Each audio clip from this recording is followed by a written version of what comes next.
One other thing here for vDrive or for RowFlow with clutches.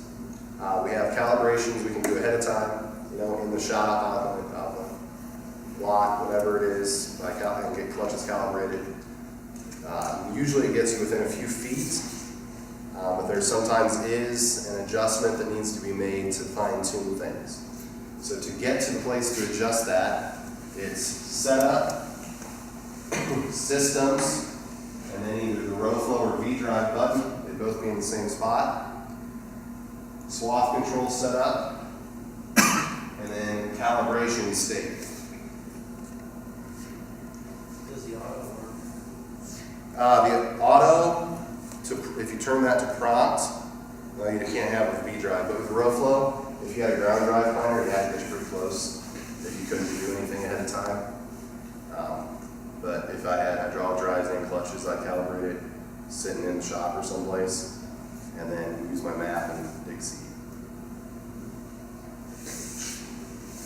So if I have a gap or an overlap when I start or stop, I've got a start seeding delay and a stop seeding delay. Those are the two I would want it to potentially change. So if I am starting too late, starting too soon, that's coming out of a headland, I would touch start seeding delay. And then in here, it gives me pretty concise instructions here. If I need to start sooner, increase that value. If I need to start later, decrease the value. And a 5 mile an hour, 0.1 is 8.8 inches. So if I'm off by 16 inches, I'd adjust that by maybe 0.2. Some people go in, well, I was off by about 2 feet, so I changed it from 0.5 to 1.5, and now I'm worse. Right, because you just changed it by like 4 feet. So if I was starting too late, I need to increase the value because I need to start sooner. If I was starting too soon, I need to start later, decrease the value. And hit enter. If I had trouble with my stop, when the clutches or vDrive was stopping meters, here, to stop sooner, increase, to stop later, decrease. So if you do the calibrations, do your measurements, put in your measurements here on everything. One thing I would suggest doing in your first field is after you plant one pass around the end rows, or maybe even the second, and you get to where the swath control is going to begin to engage, I would take my planner and I would back up so I'm perpendicular to my end row, and basically put it so my gauge wheels or my seed exit right here is right on top of physically my inside row of my end rows.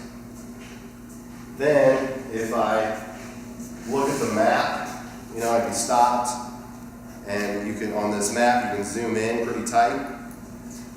And if this toolbar on here is sitting right on top of the inside of what you've painted, then you know that what the 2020 thinks you're, or where the 2020 thinks you are, where you physically are, matches.